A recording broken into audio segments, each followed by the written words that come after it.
At Ritual, we know what goes into a magical holiday season. The potluck planning, the gift giving, the spreadsheets. This new year, take a moment for yourself with simple, daily rituals that help you put your foundational health at the top of your to-do list. Rituals Essential for Women 18 Plus Multivitamin is a clinically backed multivitamin featuring 9 high-quality key essential ingredients to help you fill key nutrient gaps in your diet. Or maybe you're stressing your daily protein intake, or you want to double down on support for your gut microbiome. From plant-based essential protein to 3-in-1 pre, pro, and postbiotic strains with Symbiotic Plus, Ritual helps you focus on supporting your body after a long season of juggling everybody else. And for a limited time, do it with 30% off a 3-month supply at ritual.com/podcast. These statements have not been evaluated by the Food and Drug Administration. This product is not intended to diagnose, treat, cure, or prevent any disease. Yes, Roma wines taste better because only Roma selects from the world's greatest wine reserves for your pleasure. And now, Roma Wines, R-O-M-A. Roma Wines present Suspense. Tonight, Roma Wines bring you Mr. Kirk Douglas in Community Property, a suspense play produced, edited, and directed for Roma Wines by William Spears. Suspense, radio's outstanding theater of thrills, is presented for your enjoyment by Roma Wines. That's R-O-M-A, Roma Wines. Those better-tasting California wines enjoyed by more Americans than any other wine. For friendly entertaining, for delightful dining. Yes, right now a glassful would be very pleasant. As Roma Wines bring you Kirk Douglas, the young American actor who made such an auspicious screen debut in The Strange Love of Martha Ivers. Mr. Douglas appears as George Mason, with Kathy Lewis as his wife Lois, in Community Property. Tonight's tale of Suspense. You sure manage to look sloppy in the mornings, don't you? Thanks. Coffee? Yeah. Maybe I shouldn't have qualified it. You look sloppy most of the times nowadays. Why should I waste my time looking glamorous for you? Oh, don't mind me. I'm just your husband. I just pay the bills. That's all I do. What bills? I should look like one of the 10 best women of the year on what I can squeeze out of you, I suppose. I'm not talking about clothes. But you could get your hair out of your face and put on a little lipstick for a change. Sure. Get up 3 hours early and go to the beauty parlor. All for the privilege of making your breakfast and listening to your sour cracks. What's the matter with you? Didn't you sleep well? What do you care? I thought maybe you'd been lying awake nights again, wondering how you're going to spend your share of Uncle Bert's $50,000. I'd never lie awake nights wondering how to spend any money that you ever got your hands on first. Well, you got something there. I've got better use for that money than letting it go into freak hats and imitation furs. Well, then stop harping about it. I don't care about the money. I don't want to see the money. I don't want to hear about the money. What you call this, coffee? That's what it says on the can. Yeah, you could even make stuff out of a can taste rotten. Look, if you don't like it, go get your breakfast at Schwab's drugstore. It's no pleasure for me. Well, I would if I could afford it. You know, you're not kidding me any, Lois. Kidding you? I stopped even trying to communicate with you. And that doesn't prevent you trying to make my life as miserable as possible, though, does it? Your life. What kind of a life do you think I've had this past year? I can't even remember the last time I had a civil conversation with you. And as for anything else, I'm nothing more than a housekeeper around here, a housekeeper that doesn't get paid. Yeah, it's tough. Sometimes I wonder how you stand it. So do I. But I know why, all right. Oh, you know everything. I told you weren't kidding me any. As long as you think I'm going to get that inheritance from Uncle Bert, you'll stick to me like a leech, won't you? I told you I don't care about the money, and I don't want to hear about the money. There's enough about it. Even if your uncle is fool enough to leave it to you, which I doubt. Oh, sure, you don't care about the money. Not much. All I care about is having a decent life. I've about come to the conclusion it's impossible for you to be decent to anybody. Well, if it's as bad as all that, why don't you get a divorce? Well, maybe I should. Maybe it's what time we talk divorce, George. Maybe it's just high time. Well, what's stopping you? Sometimes I wonder. Well, I don't. You'll never get a divorce as long as you think I might inherit $50,000. That's what you think. Yeah. Well, I've thought about it.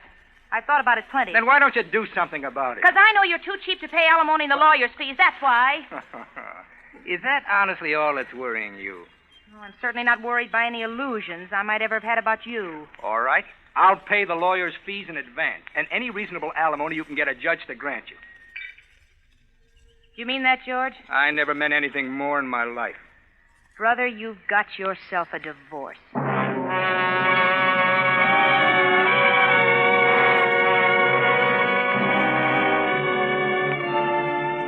I tried to register shock and righteous indignation, but I could hardly keep my face straight. Lois was going to get a divorce. I'd been working on it for a year, ever since I'd realized that Uncle Bert was going to die and I was going to inherit his estate. Ever since I'd realized that under the community property laws of California, Lois would get half of it. Half of $50,000, I figured. Maybe even more. $50,000. I wasn't going to share that with Lois or anybody else. For a year, I'd been nagging her and insulting her and even knocking her around a little, but it was no use. She just turned sullen and took it. And so I'd just about given up thinking about divorce.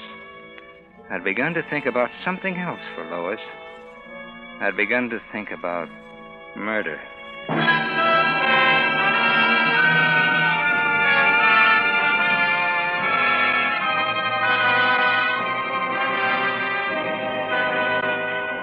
For Suspense, Roma Wines are bringing you Kirk Douglas in Community Property. Roma Wines' presentation tonight in radio's outstanding theater of thrills, Suspense.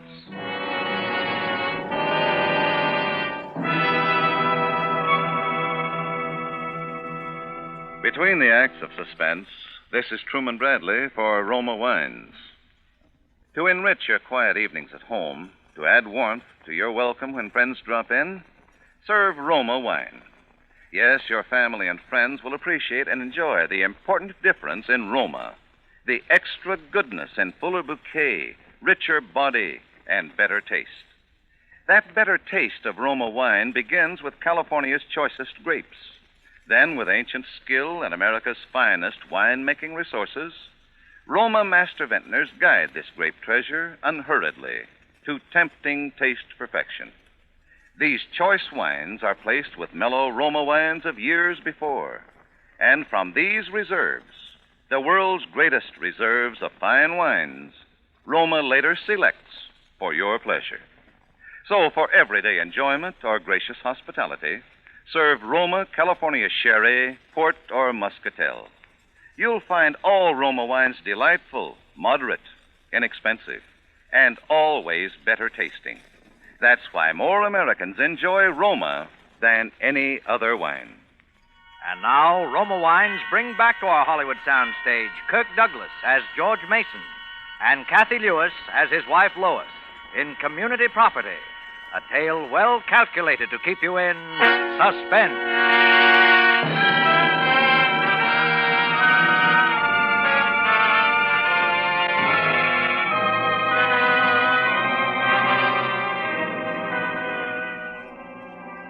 So now Lois is going to give me a divorce. At last.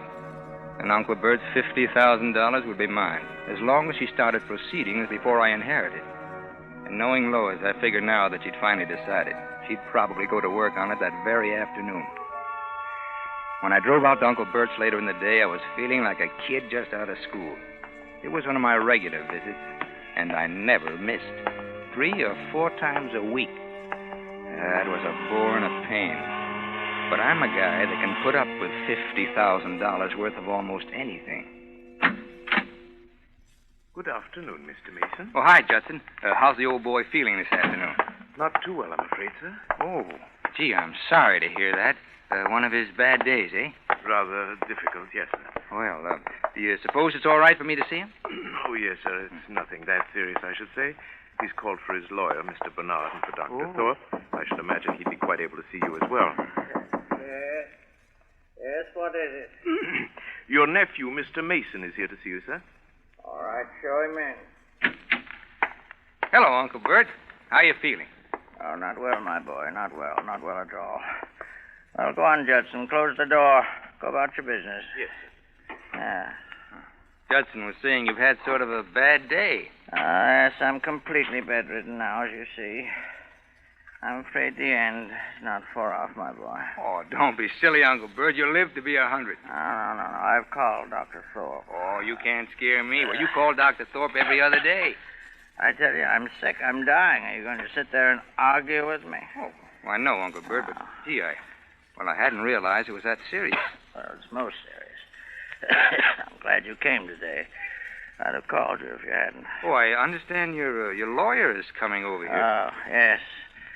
I wish to be absolutely certain that my affairs are all in order before the end. Gee, Uncle Bert, well, gosh, it's hard to believe that anything could happen, well, like that, I mean. Ah, my boy. There's no disputing with the Grim Reaper when your time comes. Oh, pull your chair a little closer. Sure. That's it. Now, George, you've always been a good nephew to me. Of course, I know you're always thinking of the money. But that's only natural. I don't care. Uncle Bert, now that's not fair. You're a liar, George. But you're a good liar. And that's a comfort to an old man.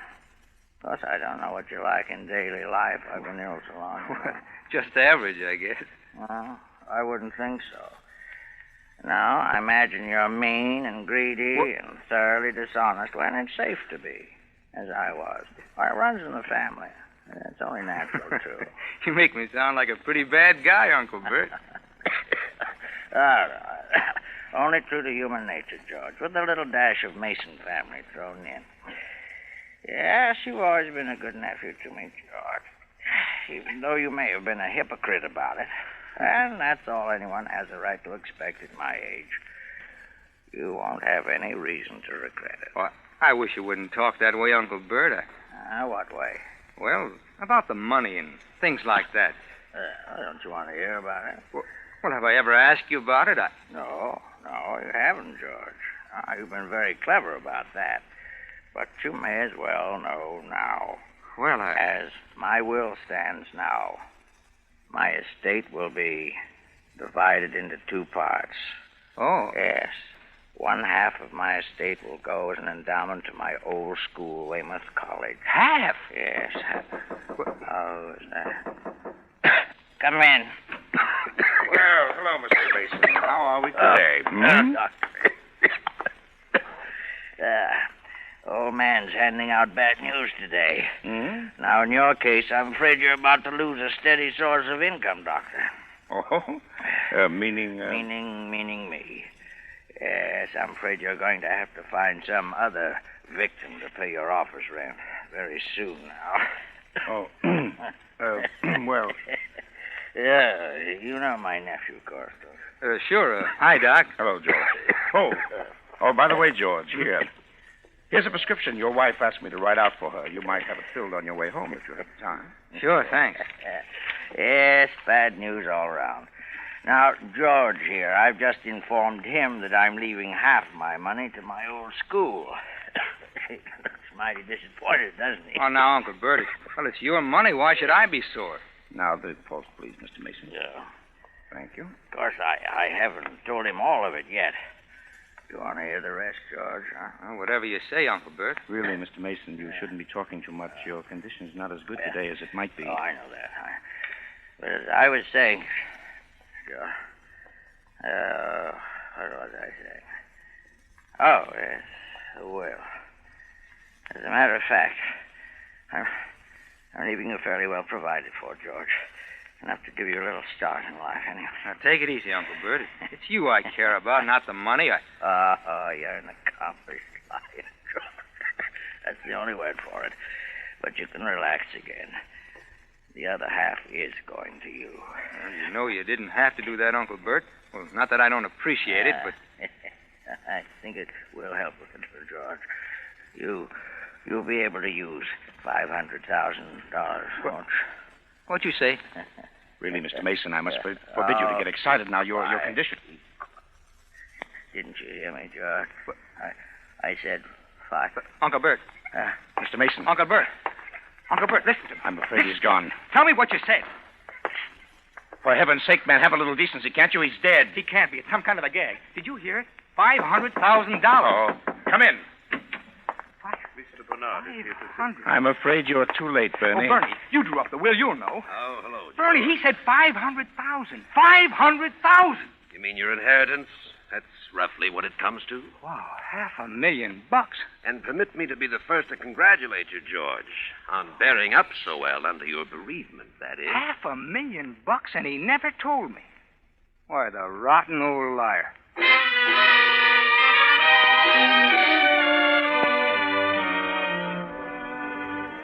I left the house in a daze. I got in my car and started driving, just driving around. I don't know where I drove to. I just drove, and I must have spent that $500,000 500,000 different ways. But I wasn't in such a fog that I didn't do a little real thinking, too, about Lois. Because now if she got her divorce, she'd nick me for half that money anyway. And I wasn't having any of that. Not after what I'd been through. So it would have to be the other way. So I'd have to talk her out of the divorce, or it'd look too much like a motive. First, I wanted to be absolutely sure of everything. I spotted a corner drugstore. It was late for this time, but I had Bernie's home number, so it didn't matter. Then, on the way past the drug counter, I remembered the prescription Doc Thorpe had given me. I think I had the idea right then. Yes, sir? How long will it take you to fill this? Well? Oh, that won't take any time. Okay. Where's your phone? Just to your left, sir. Thanks.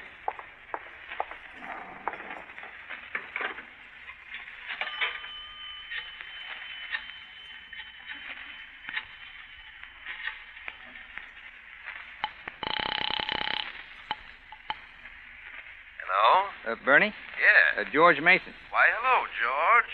I'm afraid you can't have the money tonight, old boy, but come in first thing tomorrow. Great kidder, aren't you? Listen, Bernie, I wanted to ask you something. Anything you ask will be charged against you from now on, George. Now, seriously, though, I met a friend of mine today, a Texas oil man, but he married out here, and, well, he's having a little trouble with his wife. Send him around. I'll give him a discount. Well, maybe I'll do that, but all he wants now is free advice. You see, he's worried about this community property law. Well, it seems he came into quite a hunk of dough out here lately, and... Coincidence department, huh? Well, not exactly. This was, a deal, real estate. Ah. Well, he wants to know if there's any way he can keep his wife from cutting in on it. Oh, a heel, huh? That's right. Not a chance, my boy. Any property accumulated in the normal course of affairs after the marriage is community property. That's the law. Yeah, that's what he was afraid of. Listen, though, George. You want to know something cute? Nothing to do with your friend. Well, I gotta go, Bernie. I'm late. I'll call you tomorrow. But I'm trying to tell you Well, something. save it till tomorrow, huh? Good night, Bernie. I was in no mood to listen to bright sayings. I had too much else to do. At the drug counter, I picked up the prescription. It was what I thought it was.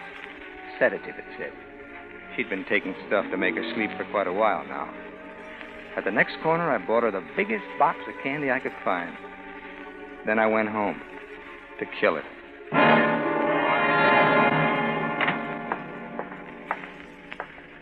Lois? That's you, George? Yeah. You going to bed? Yes. You're late. Yeah, Well, I'll tell you about it. You don't need to. It's nothing unusual. I know it isn't, Lois, and, well, that's what I want to talk to you about. Oh, here's something I picked up for you.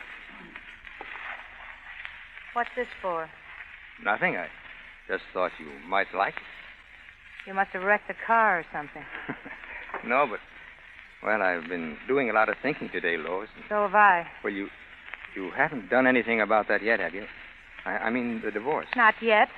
I know you're in a big hurry, but tomorrow will be time enough, won't it? Oh, now listen, Lois. Like I said, I've been doing a lot of thinking today. Well, it was quite a shock when you said that this morning. When I said it? Well, when it came up that way. I got to thinking. Well, I've been pretty rotten to you these last few months. Well, I don't know why, but I have, and I know. You haven't been exactly the ideal companion, George. Well, it's as though something was driving me, making me do things and say things that I didn't mean and I didn't want to, and I couldn't help myself. Gosh, I don't know what it's been. Worry, trying to scrape along with everything going sky high and running into debt and thinking about the old man's money. I don't know what it's been, but I know it's been awful. For me, too. And I know it's been 10 times as bad for you. I know, George, but everybody has those kinds of worries nowadays. I know, and, well, they don't take it out on somebody else the way I have, but when you talked about divorce, it made me realize I love you, Lois. I don't know how I could ever get along without you. Do you really mean that, George? I never meant anything more in my life. Just give me another chance, Lois. I'll do anything. I'll go to a psychiatrist or something. I know it's been my fault, but I can change. If you'll help me, I can change overnight. It'll be the way it used to be, huh? Oh, George. Now, darling, I know I've been a terrible heel. I knew wasn't really you. It hasn't been all your fault either. Yeah. I've been sullen and nasty, but I had to do something just in self-defense, just to keep from going crazy. Because I love you so. Oh, now, there, baby. It'll be different now. I've learned my lesson, honest. George, I know it will if we try, if we both just try. We used to be so happy. We're going to be happy again, too. You see, happier than ever. I know it. You know, I think I'll really sleep tonight for the first time in months. Good. I've been so nervous lately, I've just been a wreck. Oh, say, that reminds me. I ran into Doc Thorpe today, and he gave me a prescription of yours. I had it filled on the way home. Here. Oh, my sleeping pills. That's funny. You're thinking about that now, and I probably won't need them anymore. You better take one anyway, just to be on the safe side, huh? Say, maybe I'll take one, too. Gee, it's been a pretty tough day. All right. I guess tonight maybe I'm almost too happy to sleep. Would you warm up a little milk for me, darling?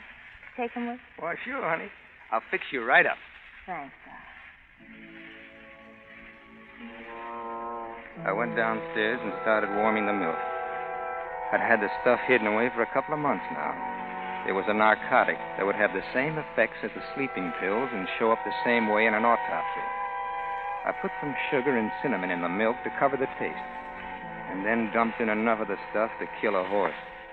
Then I took it up to her. Thanks, darling. Yeah.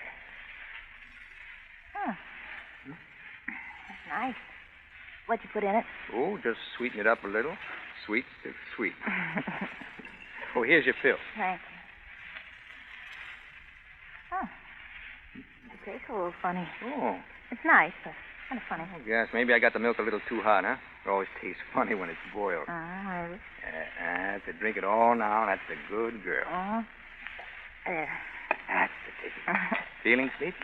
All of a sudden. Well, now, you lie down and let me tuck you in, and you get a good sleep.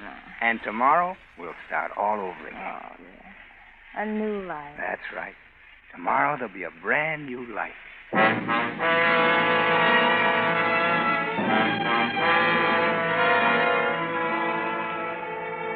I took the glass downstairs and washed it out thoroughly and brought it back again half empty. I dumped about 3/4 of the sleeping pills down the drain and then tipped the bottle over on the bedside table to give things that reckless look and went to bed. You think that's pretty funny, I suppose? Lying down in the next bed to someone you know is dying, will be dead before morning? Someone you just murdered? Well, maybe it is. But all I was thinking of was that $500,000 and spending it over and over another million different ways as I went off to sleep, and believe it or not, I slept like a baby.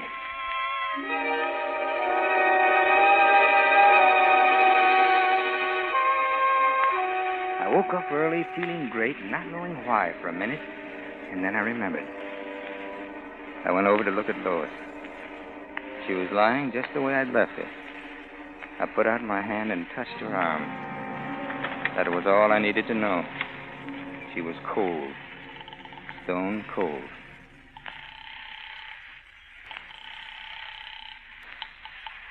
Dr. Thorpe's office. Give me the doctor. Quick, quick. Calling, please. What's the George Mason, hurry, please. Hello, George. Oh, Doc, listen, you got to come right over here. Something's happened, something terrible. What is it, George? Lois, those pills you gave her. She's taken almost all of them. I can't get her to move. Now, wait a minute, George. Wait a minute. Are you sure there isn't some mistake? I know there isn't. She's cold. You'd better call the police, George. Police? Yes. Yes, it's usual in such cases. I'll be over, but you'd better call the police.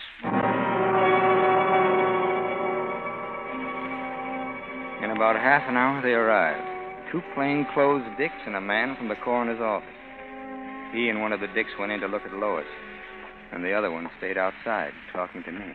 I know it's a trying time for you, Mr. Mason. I can't understand it. I can't understand it. Had you and your wife had any quarrels? No, well, we had our little spat, but nothing more than any other married couple. Well, nothing to make her do a thing like that. Has she been taking these sedatives long? Well, the last few months. I don't know exactly why. Well, she's been nervous and upset. You know, she wasn't getting any younger, of course. But she took them on advice of a physician. She was under a physician's care, I suppose. Oh, yes, Dr. Alexander Thorpe. Well, he saw her regularly. But he never told me there was anything mental. Mm-hmm. Oh, how about it, Doc? Narcotic poisoning. Pretty clear. If that bottle was full, when she went to work on it, she took enough to kill her, all right. Why, I got it filled for her only last night. Well, I guess that's about all, Mr. Mason. I'm Dr. Thorpe, the family physician. Oh, hello, John. Hello, Alex. You know Lieutenant Farley? How do you do, Lieutenant? Hello, Doc. Hello, George. You want to see the, I take it Mrs. Mason is dead? narcotic poisoning. Your prescription, wasn't it, Alex? Yes. Yes, so it was, but I'm afraid there's some discrepancy here. Discrepancy? Yes. I had been prescribing sedatives for Mrs. Mason for some time. Lately, however, I reached the conclusion that her mental health was such that the possession of drugs in any quantity would be dangerous. My last prescription, therefore, contained no sedative of any kind. What did it contain? Nothing. Sugar and a neutral base. Why, if Mrs. Mason died of poisoning, the poison was administered to her in some other form. You said, administered? I did. From the evidence, I can reach no other conclusion. Neither can I. Well, Mr. Mason? Can I call my lawyer? You're entitled to do that. And from where I sit, Bud, looks like you're going to need a good one.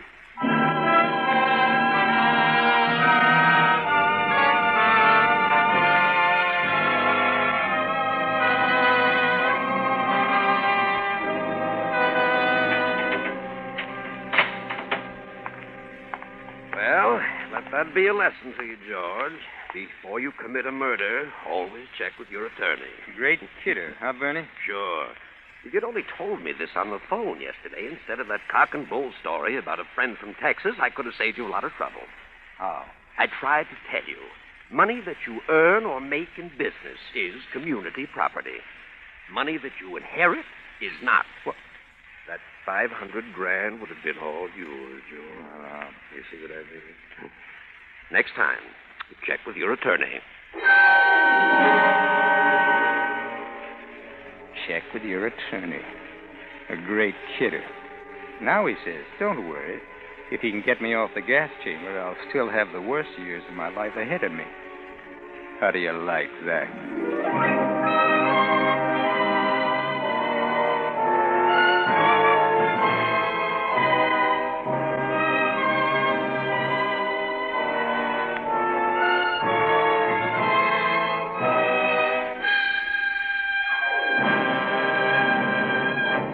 Suspense. Presented by Roma Wines, R-O-M-A, Roma, America's favorite wine. This is Truman Bradley, bringing back for the curtain call our suspense star of the evening, Kirk Douglas. Kirk, you know, millions of our suspense listeners will remember you as Barbara Stanwyck's husband in The Strange Love of Martha Ivers. Well, seeing you play the part of a weak, neurotic man, they'd never guess you were a wrestling champion in college. Well, Truman, you know, the difference isn't as great as you might think. No? You see, college wrestling was my first acting experience. See, that's where I learned to portray suffering. Well, since you were undefeated champion, Kirk, I imagine most of the suffering was done by your opponent. But you must have some other hobby besides wrestling, Kirk. After all, you can't be throwing your guests around the living room all the time, you know. Well, my wife claims my favorite hobby is eating. I do have an awful sweet tooth. You know, when it comes to eating cake, I'm worse than a 10-year-old at a birthday party. Say, speaking of birthday parties, Kirk, reminds me that your host of the evening, Roma Wines, has a gift for you. This hamper of Roma Wines with the compliments of Roma, the greatest name in wine. Well, thank you, Truman, and my compliments to Roma. And for that sweet tooth of yours, Kirk, let me suggest this. After dinner tomorrow, or with dessert, enjoy the tempting taste luxury of Roma California Port. Yes, brilliant, ruby red Roma Port, with its rich, full body and mellow, natural sweetness, is the ideal finishing touch to a fine dinner. And when friends drop in, add warmth to their welcome with Roma Port. You'll find Roma Port delightful with your favorite fruits or nuts, too. Truman, I'll remember that. And remember, Kirk, that in all Roma wines you enjoy an important difference. An extra goodness and fuller bouquet, richer body, and better taste. Yes, Roma wines taste better because Roma selects better tasting wines from the world's greatest reserves. That's why more Americans enjoy Roma than any other wine. I can't think of a better recommendation. Thank you, and good night. Kirk Douglas appeared through the courtesy of Hal Wallace Productions and can soon be seen in the RKO picture Out of the Past. Tonight's suspense play was written by Robert Richards from a story by Howard Leeds and Arthur Julian. Next Thursday, same time, you will hear Mr. Lloyd Nolan as star of Suspense. Produced and directed by William Spear for the Roma Wine Company of Fresno, California. This is CBS, the Columbia Broadcasting System.